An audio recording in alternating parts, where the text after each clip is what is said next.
optimal health starts in the mouth. Bone building is possible until you die. It's just science. If you see someone missing a front tooth, you initially think, oh, there's something wrong with this guy. The mouth is an extension of your brain. Teeth are teeny tiny organs that are on that brain nerve number 5. And whatever we do there to repair these teeth will affect not just the mouth, but your whole system. Ask yourself 3 questions. Have you had metals in your mouth? Root canals? Did they remove your wisdom teeth? And if any of the answers is a yes, it's time to find a biological dentist to optimize you, to go to the next level. All right, you guys, we're back here on the Know Your Physio podcast with Dr. Dome, world-leading biological dentist. We had him on the show a little while back, but we had some audio hiccups. But don't worry, it had nothing to do with our oral health. It was technology this time. Dr. Dome, welcome back to the show. Can't wait to dig into this amazing science with you. Thank you so much for having me, Andres. It's my pleasure. Awesome. And before we jump into all things anatomy, physiology of the mouth, how to improve your oral health, how everything starts, how your health and well-being starts in the mouth, can you take us through why you do what you do? Why have you taken this approach to dentistry? And by the way, for those who don't already know this, and just a reminder for you here, my mother is a dentist, and I've spent my whole life thinking about the mouth a certain way, but you have been very swift in giving me a perspective that is quite unique here. So how did you inspire that perspective? How did you get into this field, and why do you do what you do? Yeah, now I can say because I love it, but obviously this was a whole journey leading up to this moment. So I graduated from dentistry back in 2008 already, so it's quite a while ago. And I was always very good with the practical skills, with my hands, the mechanical side of things. And I loved it from the beginning. I wanted to become an oral surgeon right after university. And you have to do a residency for about 2 years. And I got lucky and had a really good job offer with a surgeon who taught me basically everything. But he was also very old school when it came to just dental repair. He would still place amalgam fillings. Amalgam fillings are these silver blackish ones, and I personally couldn't stand the fact that I put something ugly in a face or in a mouth of my patients. I learned from university that it's a good material, it's subsidized by the insurance, and it basically lasts forever. But I also knew from my dad, who is also a dentist like your mom, that it's somewhat unhealthy. Didn't learn it in university, but because I told my boss, no, I can't do it, I had to dig deeper. So this was one epiphany moment where the whole universe of functional medicine opened up for me, because as soon as I looked into mercury fillings, I realized, oh wow, there's 50% mercury, there's detoxification, there's health optimization, there's biochemistry. And for me personally, I was already on the journey to optimize my own health for the whole dental school time. So about 5 years before, because I crashed early with my own health. And all the stuff I learned from me personally, bodybuilding, fitness, physio, supplements, nutrition, all these things finally made sense. So I got addicted to the concept of helping people getting really healthy and at the same time repairing them and making their teeth aesthetically pleasing. So this was the intro to all of it. But obviously 15 years later, it's a full concept. It's called Optimal Health Starts in the Mouth, Biological Dentistry, the overlap of high-tech dentistry with functional medicine and health optimization / biohacking. And our goal is obviously to help as many people as possible get to this information and then help them reach optimal health by starting in the mouth. Can you maybe put into perspective how that shift made sense to you and why it made so much sense to you? Because it seems like a lot of these doctors who are who want the best for their patients aren't open-minded enough to consider some of the things that you've considered in their health and well-being as a whole to support their oral health. So what made this shift for you? What made you realize that in fact we have to be and take a more holistic perspective to support the well-being of overall health? First of all, I believe it was triggered by my own health issues or my own journey to optimal health that started at a very young age. And because of it, I had to find solutions on how to get me personally healthy.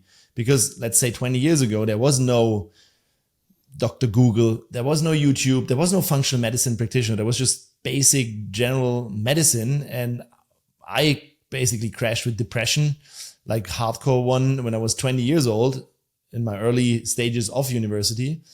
And there was only two ways, like go downwards, yeah, and don't make it, or find a solution. So I did this parallel to university, just for me personally, digging into everything when it comes to nutrition, lifestyle, supplements, all these things. And I realized, oh, wow, I can help my body get healthy again. And especially when it comes to neuroscience and neurotransmitters, because this was where my snip was hanging. And obviously I didn't connect it because conventional dentistry, what you learn in university, has not really something to do with health. It's just a repair business. It's all about drilling, filling, and billing is what they always say. It's all about drill and fill. So it's about tooth decay. It's about bleeding gums, about periodontitis, how to repair a tooth decay, different materials that we can use in the mouth that work on a mechanical perspective, and maybe on top of that, aesthetic. So how can we make someone look good? Because teeth are obviously very much in the middle of your face. And you know, if you see someone missing a front tooth, you initially think, oh, there's something wrong with this guy. So it was a stretch, but actually for me, it started right after university when I realized, oh, wow, we're putting super toxic stuff in our patients. Because obviously that amalgam thing, the mercury filling, I told my boss I can't do it because it's not aesthetic. And I realized it's somewhat unhealthy. So I had to dig deeper. And I realized, oh, wow, as a dentist, we have to remove it from the mouth. And then someone comes in and takes it away as highly toxic hazard material. And just logically thinking, I thought, how can I place something super toxic in the mouth of my patients, even though it may be subsidized by insurance? And on top, it's also ugly. So this got me thinking and obviously opened up more rabbit holes when it comes to neurological diseases. And I realized, oh, wow, the mouth is an extension of your brain. The teeth are tiny, teeny tiny organs that are on that brain nerve number 5. And whatever we do there to repair these teeth will affect not just the mouth, but your whole system, because the stuff is not lying on your tooth. It's actually in your body then. So if you have a mercury filling, it's not just mercury gas coming out, for example, or heavy metals. They also get transported through the big nerve and the dentin tubules in the tooth. And then from there through the nerve and the lymph system and the blood into your whole body. And obviously I had to learn about the other health killers that might be lurking in your mouth. And I realized, oh, wow, this repair business doesn't really help patients get healthy. And you see it when you're there. You're like, oh, wow, these people are really suffering. So I had that moral obligation by learning all the things to apply, to find a new concept that would actually combine that fine skill that you need as a dentist and the aesthetics with optimal health, which is not correlated in university, but is obviously for you or for anyone else, it should be logically that what you do in your mouth or in your body should be healthy, right? So I had to come up with a fully new system. And so I have a 2-part question for you. How would you define optimal health? And what is the experience like for the patients that you have in your office? You know, how does that compare to your average visit to the dentist in terms of, you know, let's say the healing, in terms of, well, what they're going to get, the benefits, you know, how they're going to feel. So how would you define optimal health, and how do you cater to optimal health through your approach? Yes. So first of all, health is defined as absence of disease when it comes to general perspective of health. So on a scale from 1 to 10, in my scale, that's a 0. And optimal health means you move towards a 10 on that scale. That means all bodily functions work. Your cell doesn't really age. Your metabolism works, your hormones work, you can sleep, you have good skin, you have lots of energy. You basically like a kid, no negative thoughts. Optimal health defines that your body is like striving. Like that's the opposite of what most people out there do right now, but it's possible. And if you compare our clinic to a regular dental office, it's probably you cannot compare it. It's so different. And it's more like I said before, when you come in, obviously we do the dental repair, but we only use biomaterial. And usually how it works is that patients need to apply to get a patient, sending in their information. And we always plan the whole mouth. This is not a 1-by-1 tooth repair system. We look at your panoramic x-ray and see, oh, there's a lot of dental repair been done. And we always ask 3 questions that we could right away ask your audience here. First question is, had this patient metal in the mouth? Could be mercury-containing amalgam, could be gold fillings, could be a titanium implant. And this needs to go away. Second one is, stand up if you had a root canal and remain standing if, number 3, have you ever had your wisdom teeth pulled? Because therefore, I go with, we need no metals to get you healthy, no root canals to get you really healthy. And we address something that's called cavitations in the mouth, chronic silent inflammations that stem from previous extracted teeth. And the teeth that are most likely removed in the Western world are actually your wisdom teeth. Probably 80% of the audience had them removed. That's why when I ask these 3 questions on whatever stage, at the end, 90% of the audience will stand up. And even though they're already optimizing their health, the mouth is usually the most underrated or overlooked part of the body.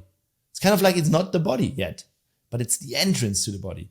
So obviously we need to take care of the full picture and repair everything. But in order to repair, we prepare the patient.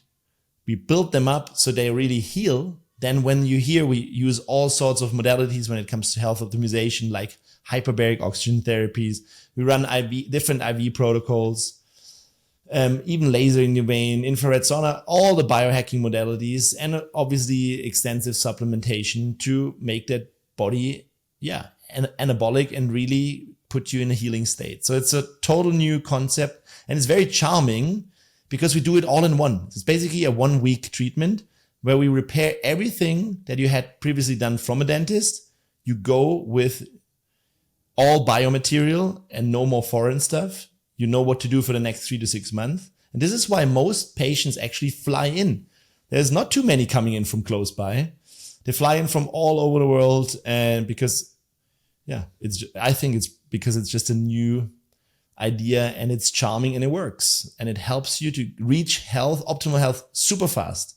Because, most people have chronic health issues, sometimes see 29 different doctors and still can't figure it out, even though the lifestyle is on point, they sleep well, they have already everything, like on the Health Optimization Summit where we met each other.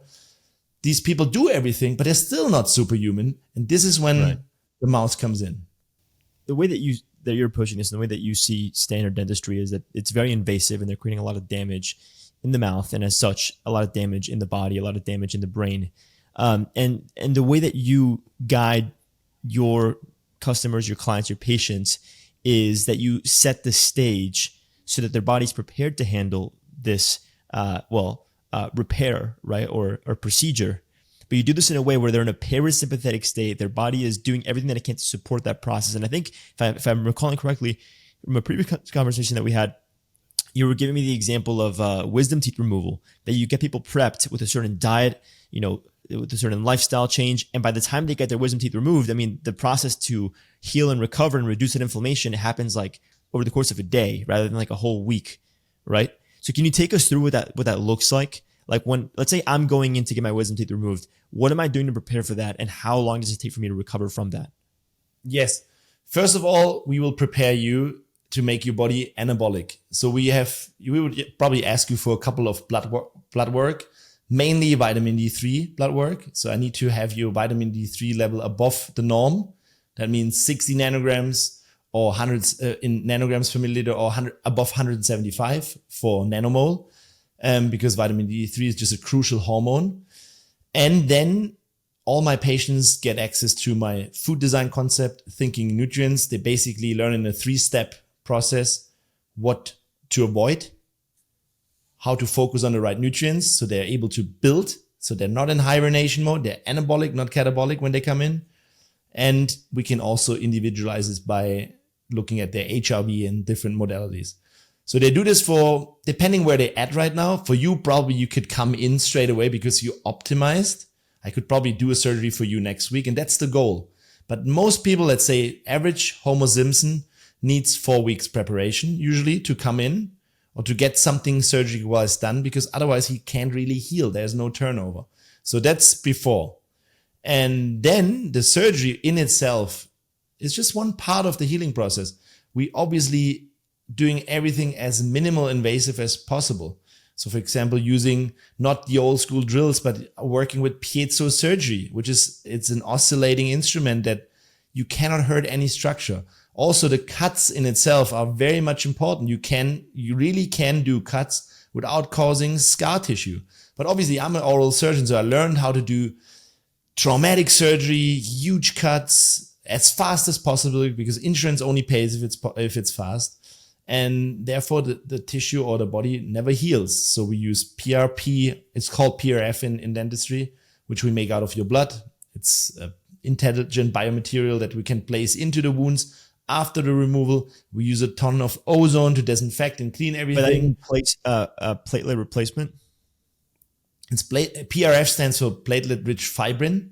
Okay. We just draw blood and spin it, and we can make membranes out of it. It's kind of like, I would say it's intelligent biomaterial that we put into, let's say, sockets around ceramic implants, in these cavitations after wisdom tooth extraction, because then the wound is already filled with a matrix that knows what to build there. And obviously the blood we take is already loaded because your body is anabolic. You're full of nutrients. Imagine a blood from someone who comes from the street, not prepared, versus the blood of you, which is like top notch.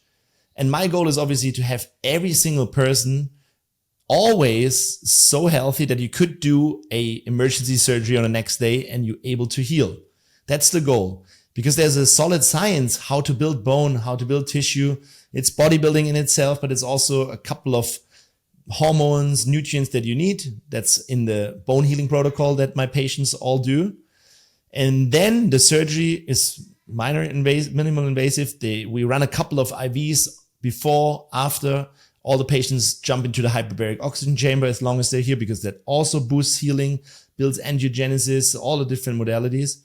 And then the body is set for healing, but they also know what to do and how to eat and how to do their lifestyle for the next 3 to 4 months, because the bone growth is super slow. It takes at least 4 to 6 months to build solid bone. Obviously, the tissue is closed within a couple of days, but inside is when it really happens. And I don't want you to have a cavitation later on or something that didn't heal.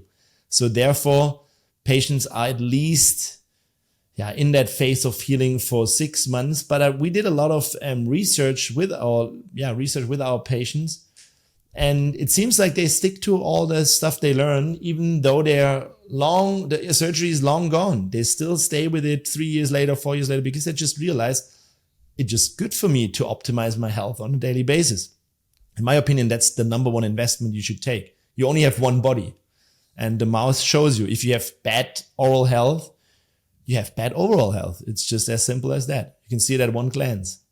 Right. It's a very accessible way to reference what the rest of your health and lifestyle looks like, which is, I have some more questions about that in a moment, but I just want to be clear about something. When you describe this anabolic effect, I think a lot of people tuning in are familiar with the word anabolic from like a bodybuilding perspective. And yes. I think what you're trying to say here, just for the folks that may not have this clear, is that you are providing the best environment that's oriented for growth, that's suited for growth. You have all the nutrients, your body's in a parasympathetic or in a relaxed state where it can orchestrate the process of growth and repair.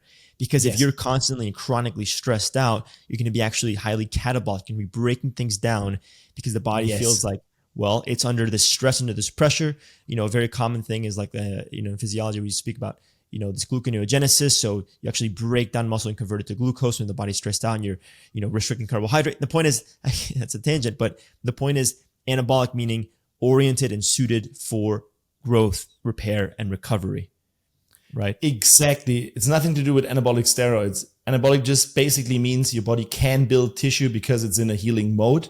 Relaxed. Mm-hmm. Perfect that you get the segue with the stress. All the oral triggers that are lurking in your mouth, metals, root canals, removed teeth, are a chronic silent inflammation, chronic infection, chronic stressor.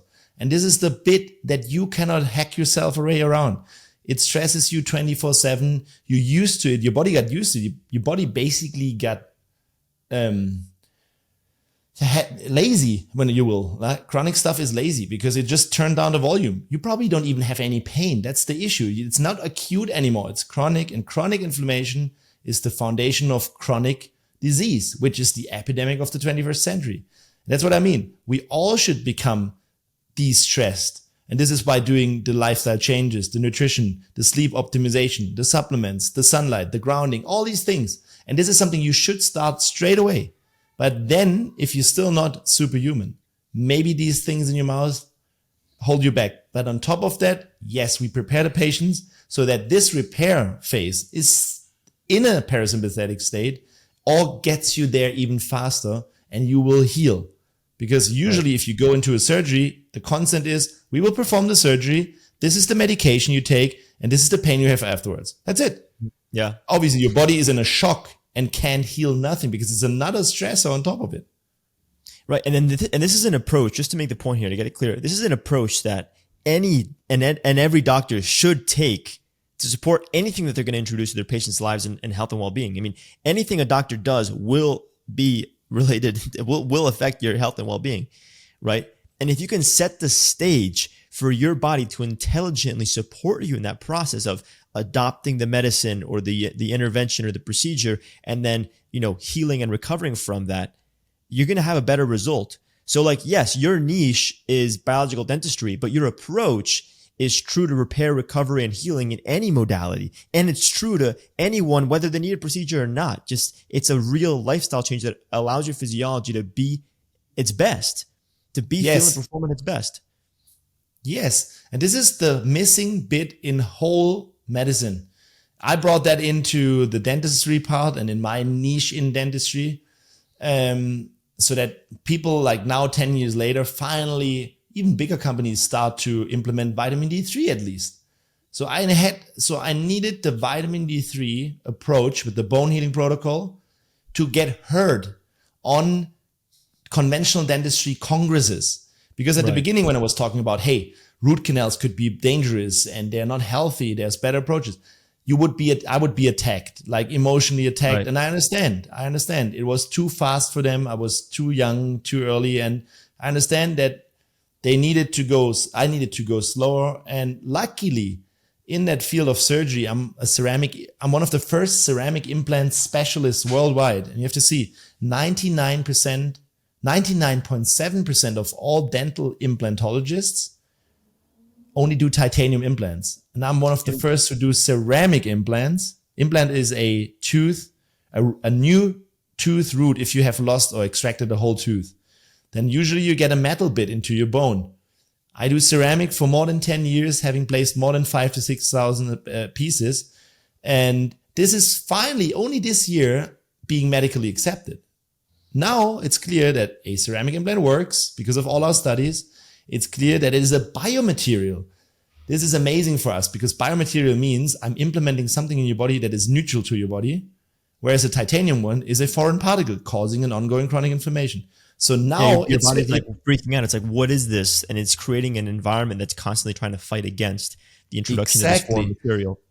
And especially in the world of EMF, it's insane to have metals in your body. But I'm just saying, this was what I needed to get heard. And now 10 years later, general dental magazines ask me, can you write an article about nutrition for dentists and healing and what is the supplement protocols? Oh, that sounds interesting. So I can see there's a change coming, but it took 10 years. And luckily it's now changing because it's always, you know how it is. If you're a pioneer in something, you always have a couple of arrows in your back and you have to just go with it.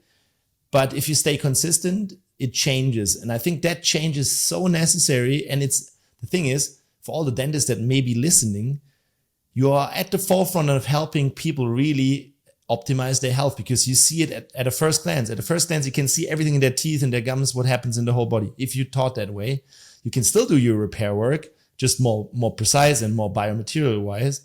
So it's just the next level. I'm not going against dentistry. It's just like, let's say, enhancing it or, you know how it is. It's just evolution of everything. Yeah, I was recently getting my teeth cleaned at my mom's place. And I love my mom. My mom's an incredible dentist. She works with incredible professionals. Her patients absolutely love her. However, I was there and they were trying to get all this fluoride in my mouth. And I was trying to tell them, I was like, look, I don't want the fluoride. And I don't think I need the fluoride. And I've been using fluoride-free toothpaste for the past couple of years.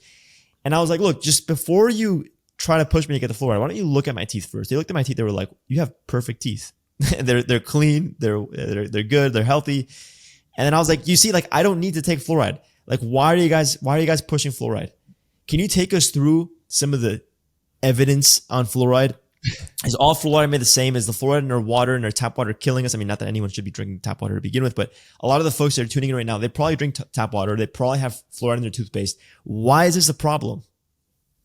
It's just another toxin that you put into your system that is not designed to be there. And let me tell you one thing, tooth decay is not a fluoride deficiency. It's mainly a depletion in your body. However, I go twisted a little bit, because why is everyone using fluoride? It's like you go to your mom and it's just general procedure to use fluoride. That's what we're taught in university. And I kind of get it, because you have to see the average person is not you. You and me, we are in a super bubble.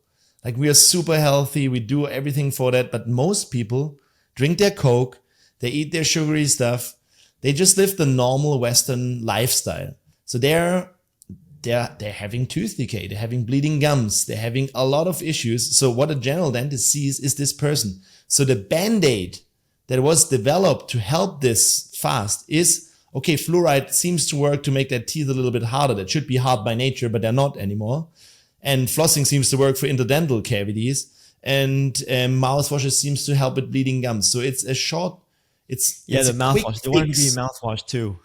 Yeah, man, that's so bad. It's a quick fix. However, our goal should be, maybe you need the quick fix. But like you say, my teeth, your teeth, they're hard as stone. They're like granite. That's how nature has them designed. But obviously, as the further we go away from nature and the more convenient we become, eating only soft foods, don't chewing anymore, eating the wrong stuff, the softer our teeth and our body get. And then we end up having a problem. So the thought process should be, okay, we need that maybe to disinfect real quick. Maybe 2 weeks of a antibiotic mouthwash. I don't know if that's even necessary. I would never do that, but I get the point. But then at the same time, you should directly teach your patients how to live a lifestyle. Yeah. The only thing that your patients or your listeners, probably most people, think about when it comes to teeth is a toothbrush. Yeah. Toothbrush is what we are buying into. Toothbrushing, flossing, and the chemical mouthwash will keep our teeth sound and safe for the rest of our life. Do you think that makes sense when you know that 90% of all patients in the world have tooth decay, even though we're getting better with professional cleaning and oral hygiene? So the oral hygiene theory doesn't add up.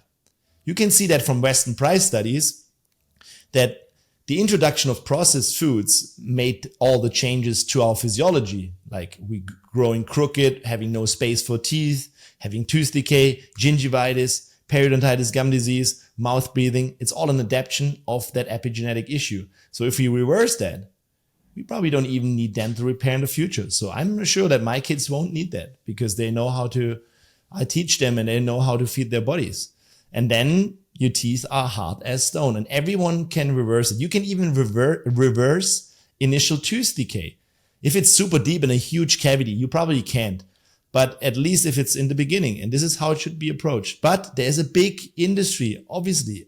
To change these things, it takes years. Like, it's just normal that you do chemical mouthwash. Most people do that because they have a bad breath. There's this company with an L in the front. Everyone knows it. It's a blue bottle, L. I don't name the brand. I'll say, does it rhyme with Fisterine? Yes, exactly. And this stuff, look it up. It was initially designed to clean a floor in whatever, a hospital or whatever. So it's a floor cleaner. And why would you put a floor cleaner in your mouth? That's what it does. That's how it's designed. It wipes out all the bacteria. But your mouth is the entrance to your body, to your gut system. There's a huge ecosystem in there. It's called oral microbiome. You don't want to disinfect that on a daily basis. So even though you might need brushing, and it's fine to brush your teeth, I don't say anything against it. I don't even floss. Like, I don't need it. I have perfect teeth. I have never had any tooth decay. My gums are solid. There's nothing sticking in between my teeth.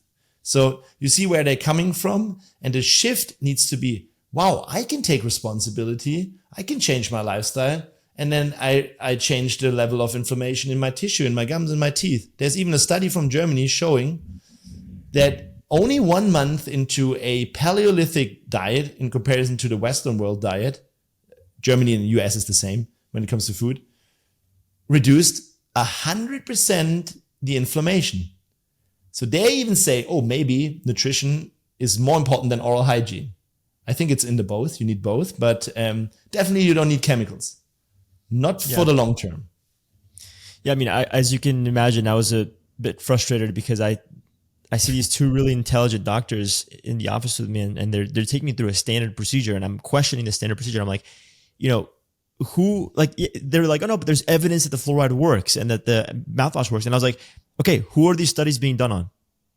The mass US population that eats crap all day. Like, yes, I don't do that. Like, why do you need to give me mouthwash or fluoride? And they were kind of like, all right, we'll just, we'll do it without mouthwash and fluoride. And it was like fun. And it was like, I'm not going to like get frustrated at them. And I'm like questioning them. And I'm just asking these questions, and I'm trying to probe at this idea that there should be a little more attention to the bio individual. There should be a little more attention to the lifestyle. And I think everyone or most people can benefit as a whole. Not to say that everyone has to be, spending their hard-earned money on organic and grass-fed beef, but at least more whole foods, less processed foods, less sugar.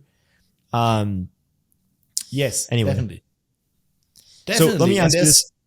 Yeah, go for it. Just one question. Ask me a question. Just one. If you or your kid, this is a question I get every single day.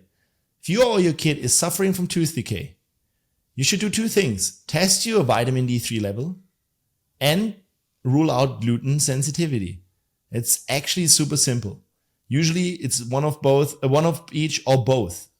And then you can see, oh wow, this kid has leaky gut because it's intolerant to grains and phytic acid and whatever, and it's all chelated out, all the minerals. And oh wow, the vitamin D3 is in a low range, therefore calcium and magnesium and all the minerals can't go into the tooth.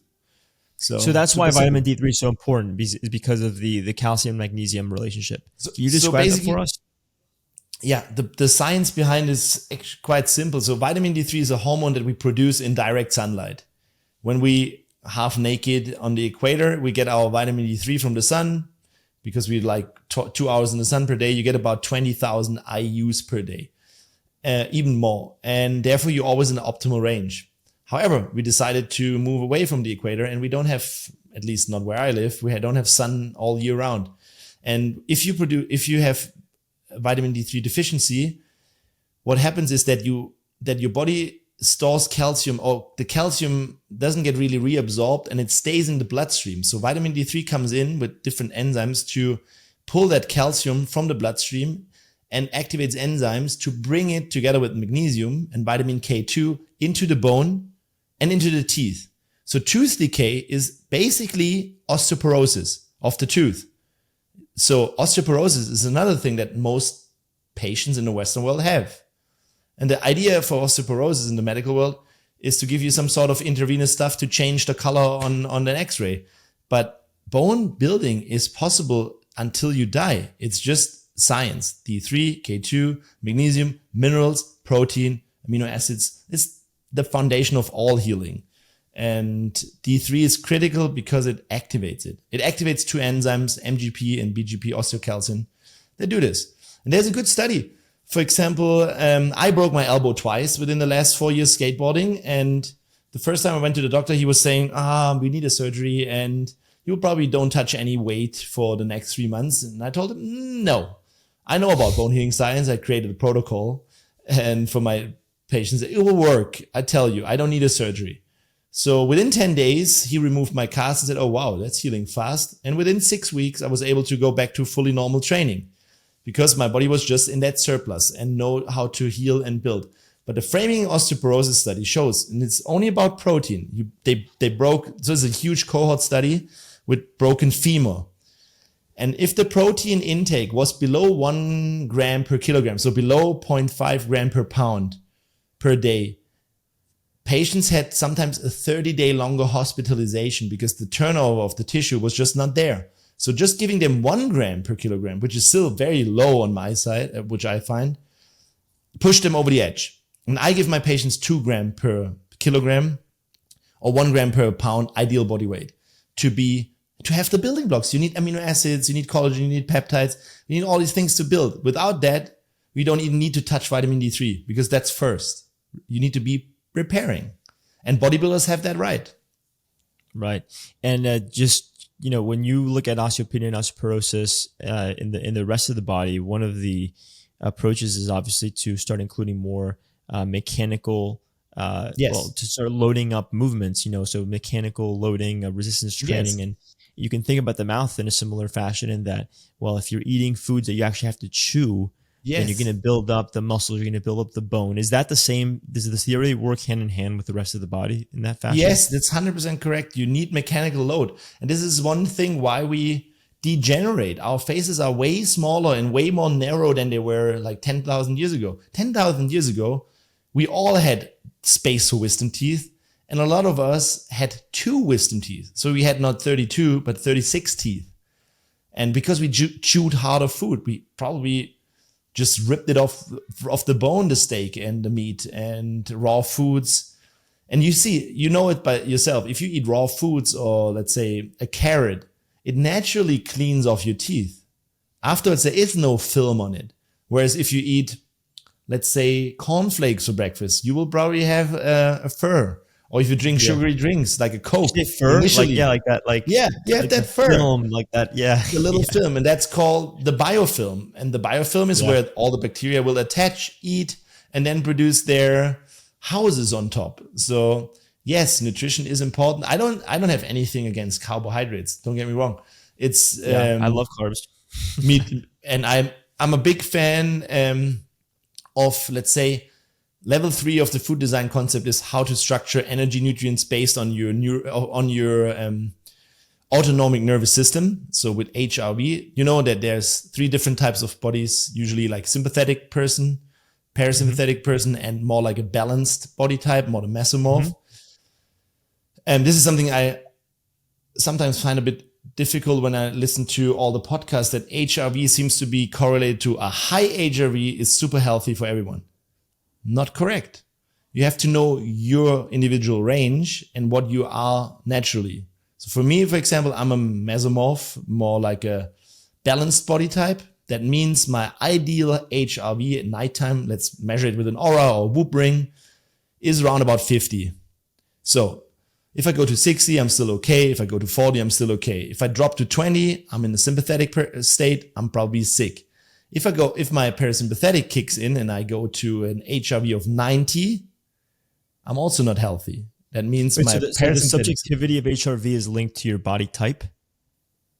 Yeah, of course. Yeah. The HRV, you have a specific HRV rhythm individually. I don't know what yours is, but I see so many patients asking me, how can I get my HRV up? It's so low.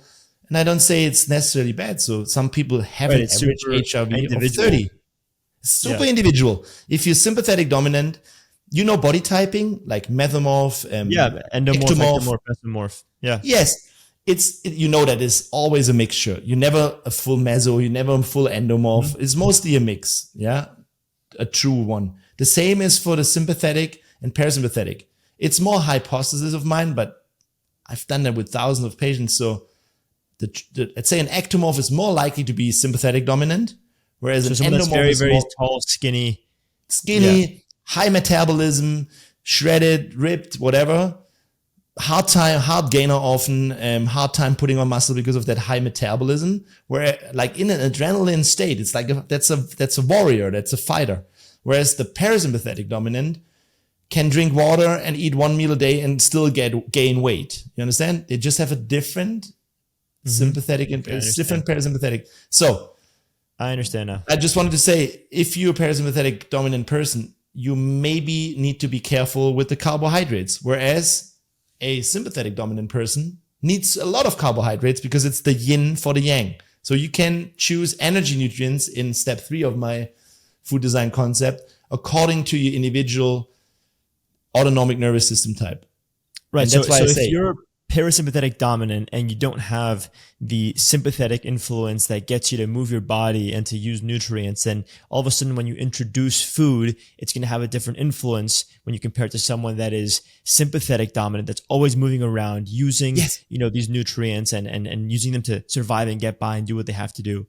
yes, So, okay, yes, I understand that now.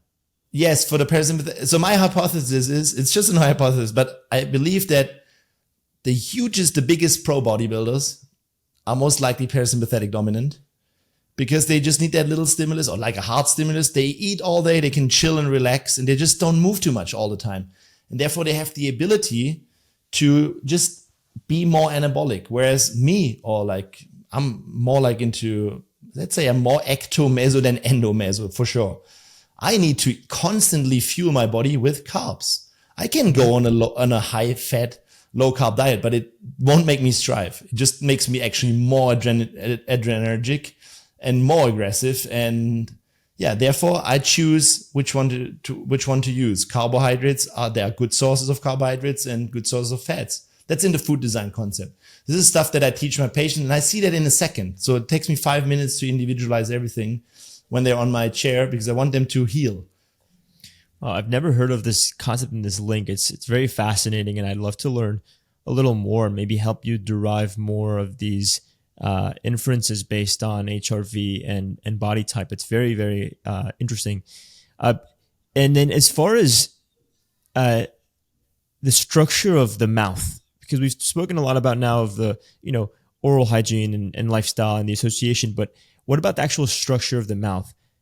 What does that reveal about the way that we should live our lives?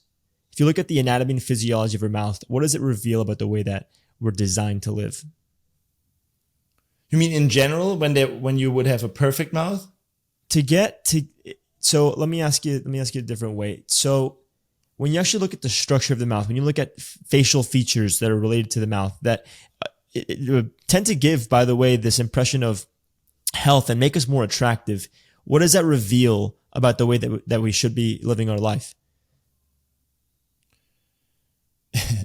Yeah, I can just say that the mouth structure is changing. That's for sure. Yeah. So usually on a subconscious mind or level base, we would probably be attracted to wider jaws, and because they are a wide jaw where we have space for all teeth, not crooked. This is how it was designed initially. So if you go to Africa, for example, where people still eat their ancestral diet, there is no crooked teeth. That's why obviously, subconsciously, everyone wants straight teeth and needs braces in the Western world. Why? Because we designed to have straight teeth. We don't have spacing issues as a species. We have it now. It's normal. Like I would say 80% of all patients in the Western world have no space for their wisdom teeth. That's a degeneration. And Weston Price showed it 100 years ago by traveling to foreign Aborigines or Swiss mountain people, because they had that beautiful design. They had the perfect posture. There was no scoliosis. And that's the same. The face is getting more crooked. They're getting more narrow, crooked teeth, like spacing issues, and therefore more stuff. Like our teenagers nowadays still look the same as what Weston Price described 100 years ago, which was just an adaptation to processed foods. So yes, I believe that we should be probably have wider faces and definitely have straight teeth. And it shows in the aesthetic and in the vanity nowadays, but it is a sign of health. I think subconsciously that's why people are striving towards it. Because having crooked teeth, tooth decay you cannot really clean the teeth anymore if they're like all over the place, is unhealthy, if that's what you mean. Right. So if we're working backwards here, so then let's put it this way. If you have crooked teeth, then you're probably not eating the right foods. You're not breathing properly either. If you have bad breath, you're probably not living or eating properly either. You're probably, let's say, stressed out, or maybe you're just not making the best decisions about what you should be eating and how you should be living. So it's like, yes, if you look at the approach that most people take to oral health, they're attacking the surface level. They're not looking at a root cause. They're trying to appear to be healthy and spending thousands, tens of thousands of dollars sometimes to appear to be healthy. But in fact, you can pursue a healthy lifestyle that will naturally allow your body to intelligently orchestrate the functions that showcase optimal health. Like your body can do that under the right circumstances. So it's a combination of eating whole foods. It's a combination of breathing. So can we actually describe the breathing? What does optimal breathing look like? Because I know that that's one of the main reasons why people get bad breath and why they get these crooked teeth. So can you take us through the influence that nasal and mouth breathing has on our oral anatomy and physiology? Yes, I just answered the one before real quick. My clinic is called DNA Health and Aesthetics, because I believe that health comes first and aesthetics follows, because that's how we're designed to be. So we can't go aesthetics and health. It's always coming. But to answer your question regarding, the red line.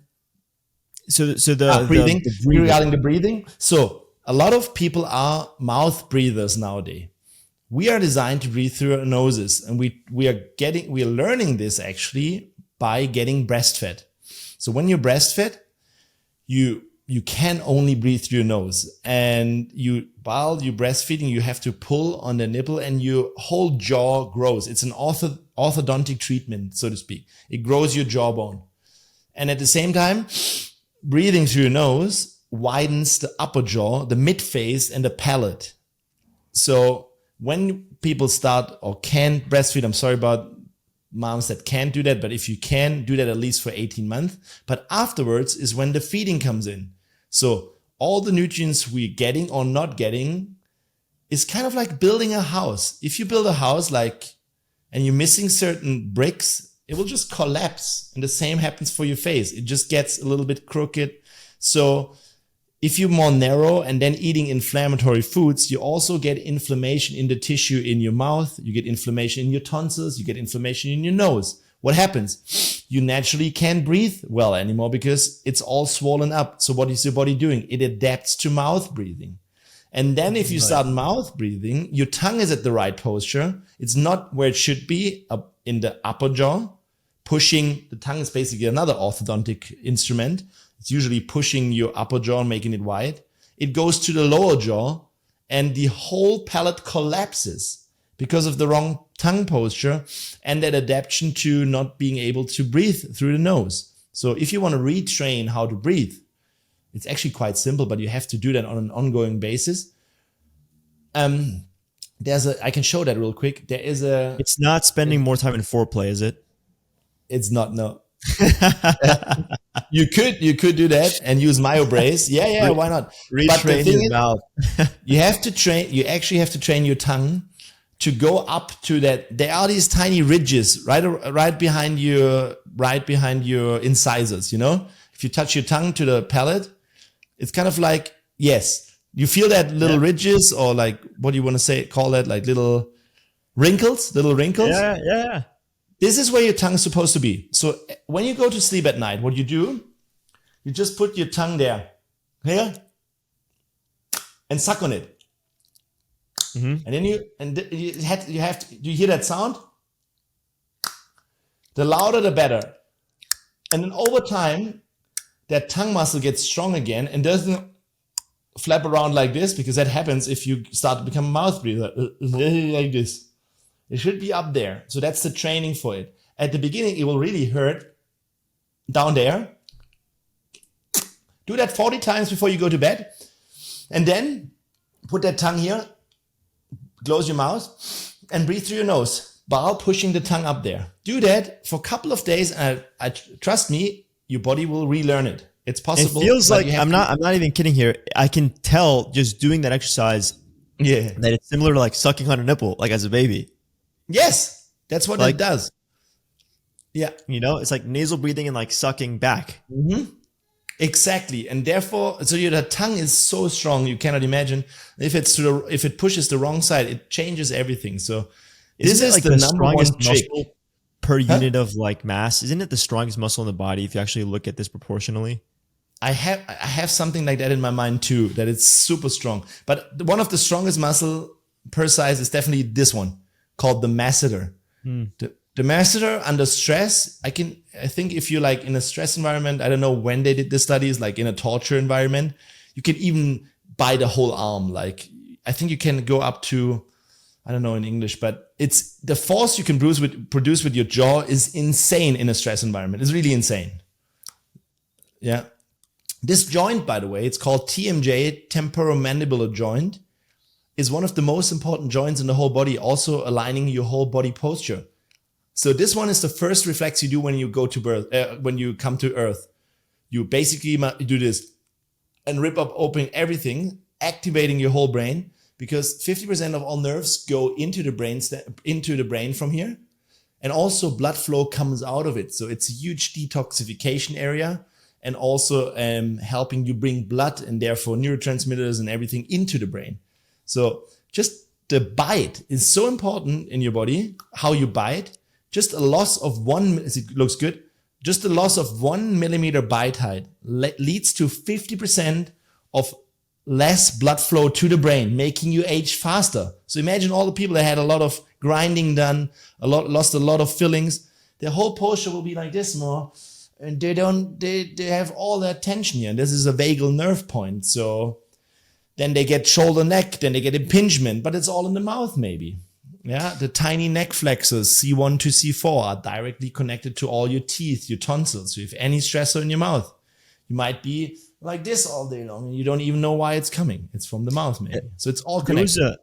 I want to get your take on this because you mentioned posture. I had the chance to meet a dentist somewhere in the Keys, in the Florida Keys.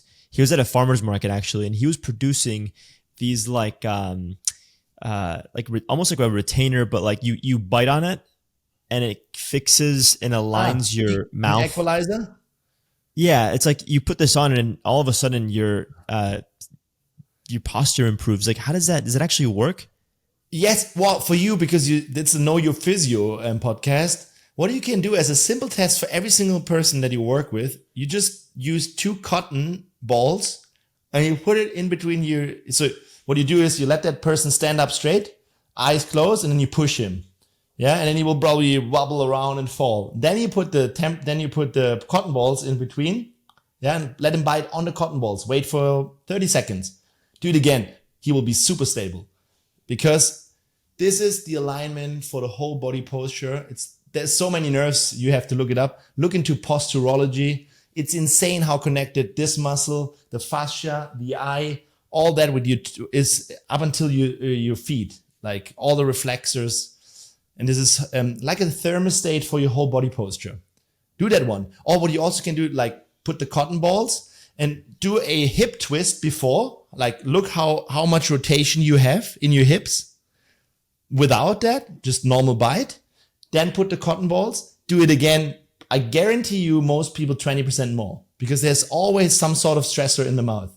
I'm going to get my best friends and I'm going to run a double-blind placebo-controlled study. I'm not even kidding. I'll do one intervention first, the other intervention next. I'll do it totally randomized.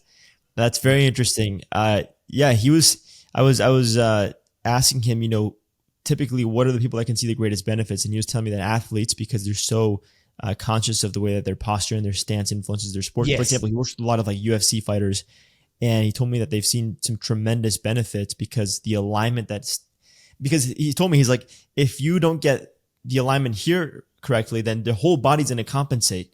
Yes. You get a small compensation in your neck, and then a small compensation in your torso, and then a small compensation in your hips, and then in your feet. And like, if you're constantly compensating, you're going to have tightness here, you're going to have loosen there, you're going to have poor posture. And it made sense theoretically. I just don't know the overall efficacy of what it looks like. No, this is 100% true. So I think there is I wrote an article for Ben, our common friend, Ben Greenfield, at one point for his website. And there is this reflex. It's called the labyrinth reflex from your eyes. So your eyes are basically designed to look parallel to the floor, to the horizon.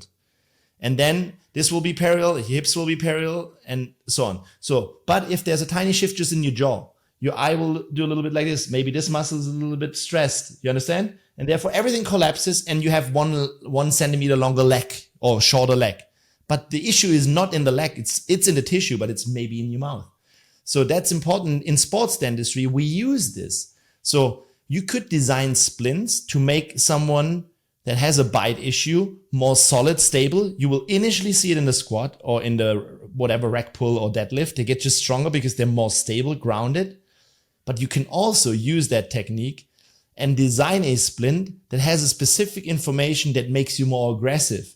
Therefore, you get more sympathetic, better for the fight. It's possible. And they do that. It's insane. Yeah.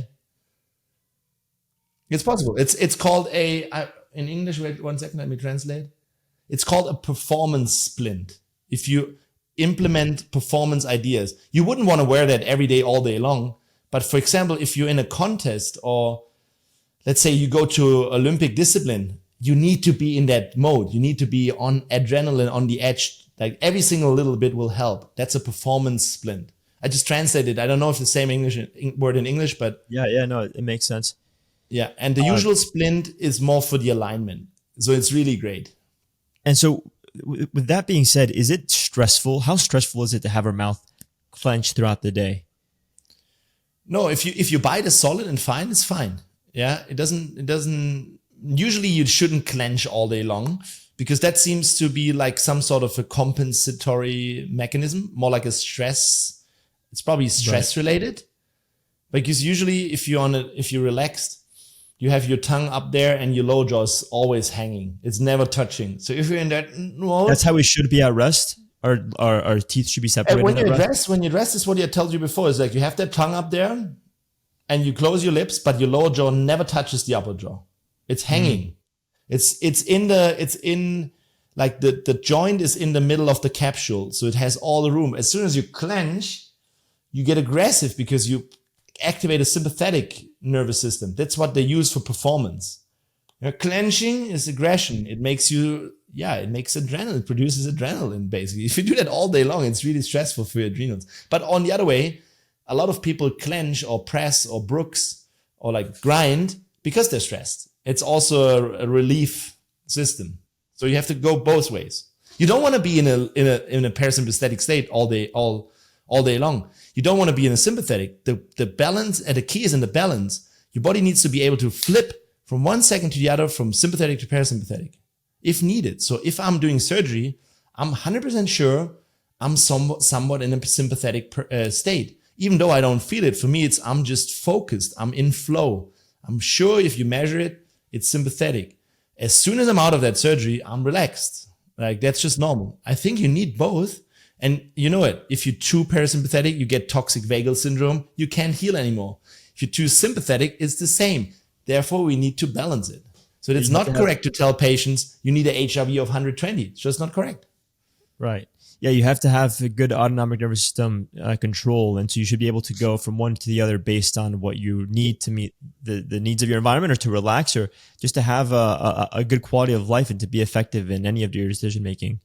Yes, and if you bring it back to oral health, if you already had optimized everything the way it's supposed to be, but you're still in that clenching, you're still in that stress, you're still under adrenaline, yes, you might have a metal in your mouth, a root canal, cavitation. That's the information you need to know for now that you finally look into this bit, because I guarantee you, most of your listeners have at least one of the 3 health killers and they don't even know about it. That's the issue. That's what we need to spread. Spread optimal health starts in the mouth. And let me ask you a specific question to me. You know, my girlfriend will often make fun of me for biting down very hard on food. So like she makes fun of me specifically with like when I'm eating bananas, she can actually hear me eating bananas. What is that? What's because she'll take her time. You can't hear anything happening in her mouth when she's eating a banana. But in my case, you can hear that happening. Is that healthy? Is that unhealthy? What's happening there? I think am I overdoing it? I think the strong bite is not unhealthy. I think it's a sign of good health in your oral jaw because it's a strong muscle. You're just chewing right. Even though the banana is a mushy thing, it's still important to chew your food. You actually should even chew your drink, like chew your food will activate your digestion. It will activate these muscles. It will activate your nervous system. It activates your saliva production. So that's a part of your digestion. It's maybe also because you're a man and just have more muscle there and a good, for what I can see, you have a solid bite. Maybe she doesn't have that good bite. It looks really solid. Like maybe I spent more time breastfeeding than she did. Maybe ask your mom. So ideally, if you can, dear mom out there, 18 months is the minimum. We're perfect. I know that some of you can, but I know there's also that misconception that you should stop breastfeeding with 6 months. Not correct. Make yourself healthy first. Prepare yourself for pregnancy. During pregnancy, build your body. It's really important during that time. And then you're in a surplus and you can nurture everything. And usually then it works. If not, I'm sorry about that. But if you can, that's the best thing for your baby. And yourself. Produces a ton of oxytocin. So all my 4 babies, all 4 kids are. So my wife breastfed every single one. Luckily, she was lucky. All my kids were lucky. I think the last one, she even breastfed for 2.5 years or something. And then the 4th baby came. So... Wow. Well, I'm very happy to hear that you have a happy, healthy family. And you guys all probably have the most amazing jawlines. Let's see. Yeah. At least, I don't know what happens because I had 2 sets of braces and it didn't work. My wife had braces, so we both are degenerated. So obviously, my wife was able to breastfeed. She had a nice pregnancy. We had supported her before even optimized her health. And my sons are eating good food. And for now, it looks like it works, but it could jump a generations. That's just what I'm meaning. But I think it's in the compound effect. So if we build that better way for the kids now, at least their kids will have it, don't need orthodontics, because I'm sure you can reverse it within 2 generations, maybe even 1. Do you think that the approach and the lifestyle that you stand for will eventually be so successful that people can ultimately like totally avoid going to the dentist unless it's an emergency? Yes. Is that your dream? 100%. Is that what you want? My dream is, it's hard to say, but obviously right now we have to repair a lot because dental repair was bad the last years. It's like so much to repair. But in my, like if I could make a wish, then that we don't need dental repair. Because it's not needed. It's just not needed. It is needed now, but in the natural life, your body is designed to have perfect teeth. They are really designed perfectly. Hard as stone. All these things have space. They're in the center of your face. All is nice. But even in university, we learn the worst thing that you can do for a tooth is using the drill. So initially, it's called the dental career. You start the drilling and the tooth is basically doomed for life. So if you can avoid the drilling by any means possible because you learned how to feed your kids before even pregnancy, then you're probably going to be solid. But it's 90% of all patients in this world having tooth decay. So that's more like billions of people we're talking right now. But yes, that would be the wish. And you have a series of skateboards behind you. Is this a metaphor of some kind? Like, why is it that so many dentists love to do like road cycling and like all these activities where we know that the incidence of breaking teeth is pretty high? No, I just was, as a teenager, I wanted to become a professional skater. And I don't know if you're familiar with skating. It was more like a lifestyle. And they say once a skater, always a skater. So I'm still just interested in it. Still skateboard, not this year, but still love it. It's just in my genes. So, and for me, this is just art pieces. Nice, beautiful. And then let's maybe give our listeners some good action items as far as what they can start doing at home to start taking better care of their oral health. So, like, let's say when it comes to toothpaste, what should they be looking for? What should they be avoiding when it comes to toothpaste and mouthwash? Yes.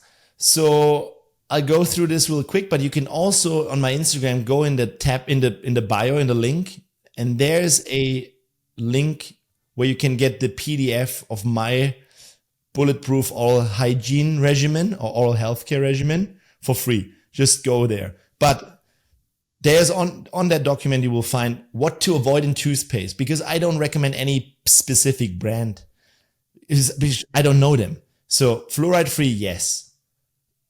and then work on your lifestyle to be covered. Then no triglycerin, no SLS, no sodium lauryl sulfate. Ideally not sucralose or any sugar in it. Why would you do that? And ideally you go as natural as possible, maybe on a coconut oil base. And instead of fluoride, you can use hydroxyl apatite, which is the natural form of tooth, not the fluoride, it's the apatite. And maybe that's it. You can even DIY your toothpaste. So that would be number one, go toxin-free toothpaste. Think, would I eat that stuff? Then yes. If not, don't do it.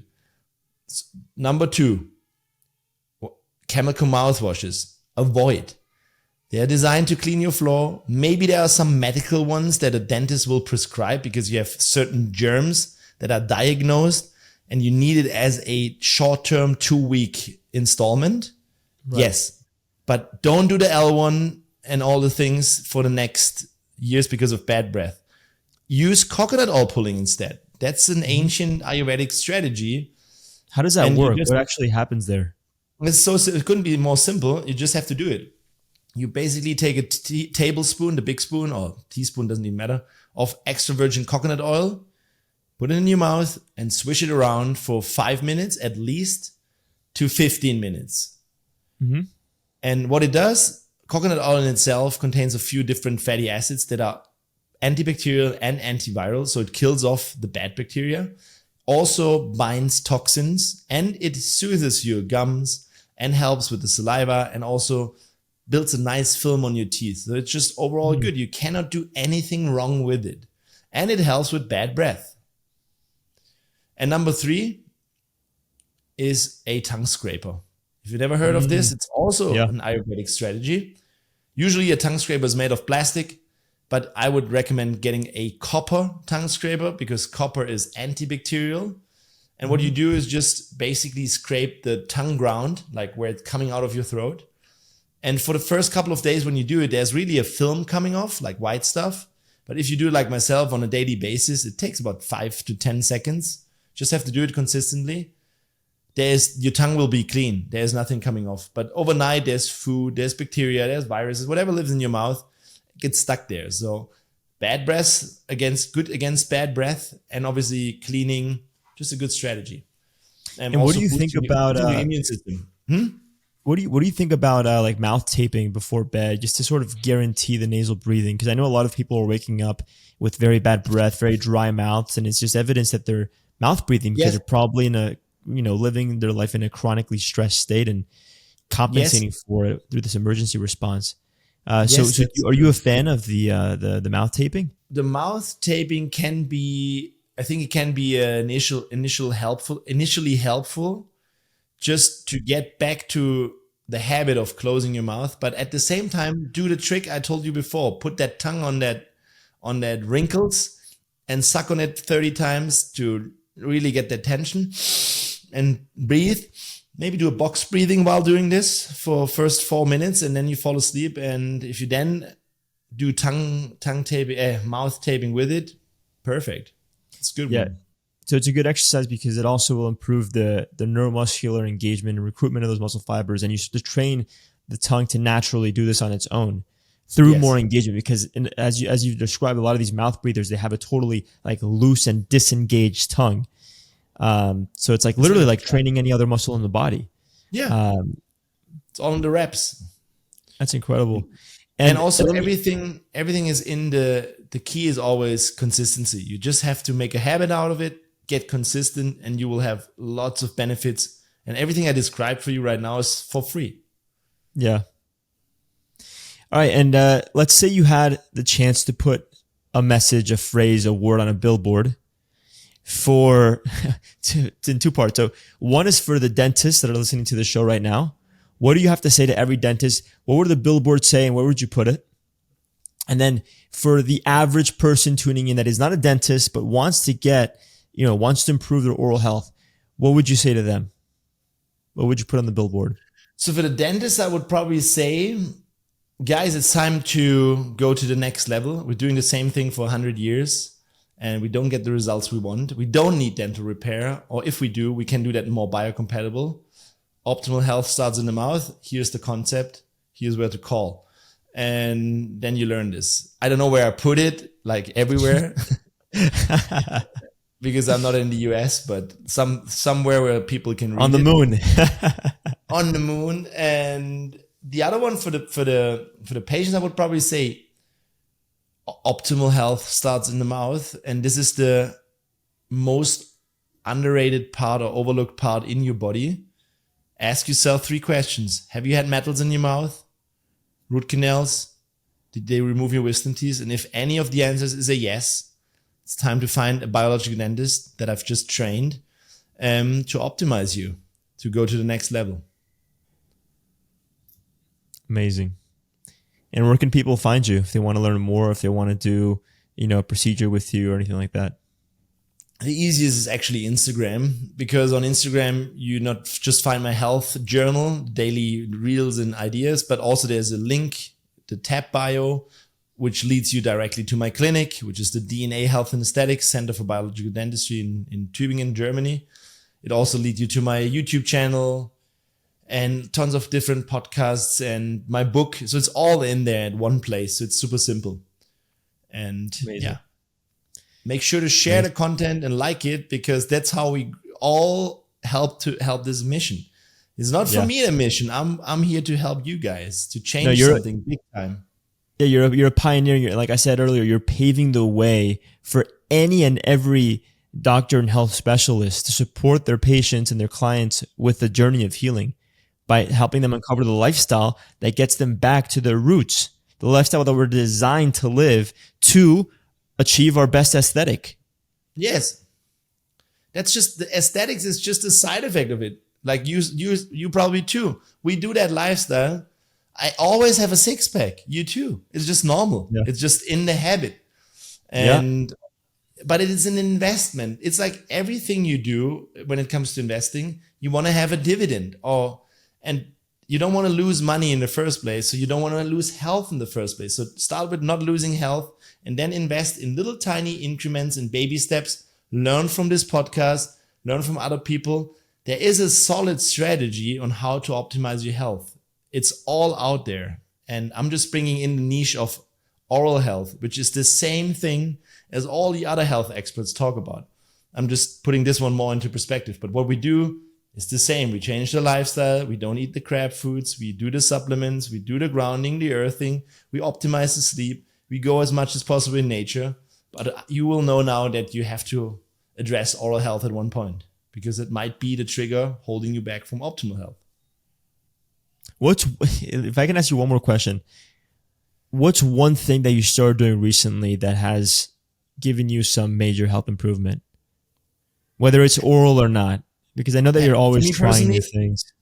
For me personally, health improvement recently, whether it's a peptide or a habit or a biohack. The thing is, I'm doing so many things always, because I'm always experimenting, trying new things. So peptides, definitely love them. There's a couple of them. I didn't try everything, but a lot of them. I find the beauty is in the simplicity. And whenever I'm on a specific diet that really feeds my needs, that's the biggest lever for me. If I just be prepared, if I have my food with me and stay consistent, even though it sounds super boring, but I think that's the 80%. And then obviously tiny little bits. Like if I would start new, one big thing is always EMF. Like at least put your phone in airplane mode and switch off that Wi-Fi when you're sleeping. What is this? And get something like Anders shows you. I got a little EMF pendant. I'm standing on a grounding mat, and I have all these like new stickers on my laptop that are by VitaChip that are helping me with EMF. And you know, guys, of course. And you know, guys, I have a company for supplements for even longer than I have my own clinic. So obviously, I'm a nerd when it comes to nutrients and nutrition. So this is something I'm always interested in. So I test new supplements on a daily basis. I get them sent. So there's always new compounds I'm fascinated with. And yeah. So is there a particular, check that out, my company? Well, is there a particular supplement or a series of them that you found has It can help just about anybody improve their teeth, the whiteness of their teeth, the strength of their teeth. Yes, actually, this is one thing that we should have touched on. Like, we touched brushing, which is important, and what most people think about teeth. And we touched maybe the coconut oil pulling tongue scraper. What no one thinks about is nutrients when it comes to teeth. But your teeth are like plants. So they need nurturing too. And we touched D3, K2, magnesium, boron would be one of them, crucial B vitamins. And I have designed a product years ago, I think 10 years ago by now almost. It's actually called Bone and Teeth. And this should be the one-stop shop supplement that most of people can do just to supplement their teeth and bones to stay strong on top of their ongoing optimal health. So it's actually called Bone and Teeth. Company is Subs Nutrition, SUPZ, if you're interested in it. So that would be a one-stop shop thing that works for hair, nail, teeth, recovery, testosterone. It's all the same. But just to spark your mind, teeth on oral hygiene is fine, but it's not what gets them healthy. It's coming from within. So putting a supplement in there is a good strategy. Wow. Well, Dr. Dome, it's been such an honor and a pleasure. Should I send you a Bone and Teeth for you? Send me some. Yeah, definitely. Yeah, I'd love man. to try it. Yeah, of course. I've been using a bamboo brush. And that's perfect. I've been using, like you said, a combination. I have an electric toothbrush that really helps me polish things up. And then I have a bamboo, and I'll transition. I'll do one or the other. I'm going to start the oil pulling back up, though. I definitely want to get more of that going. Yes, and the brush, ideally it's a soft brush. Don't use the hard brushes because they file off your enamel. But bamboo brushes are usually soft. Good one. Yeah, coconut oil pulling, make it a habit. Tongue scraper, make it a habit. You just have to, when it comes to coconut oil pulling, just have to find the net time in your day when you don't do anything and you just do it at the same time. I personally do it when I make breakfast because I don't do anything with it. So I can just coconut oil pull. But I have clients that drive to work, do coconut oil pulling. 10 minutes, 15 minutes, 20 minutes, 30 minutes even, because they just love it. So just find a time when you would do it. It doesn't matter if it's in the evening. It doesn't matter if it's in the morning. Just do it. It's so simple and it will help a lot. And especially in wintertime when all people getting sick all the time, it helps so much. Just to, if your throat is already sore and it's itching and you think, oh no, I'm coming down with a cold, do the coconut oil pulling. It helps for sure. Get rid of that bacteria, of the bad ones. Amazing. Well, it's been an honor and a pleasure. Thank you so much for joining us today, man. Yeah, thank you for having me. Yeah. All right, we'll see you on the next one.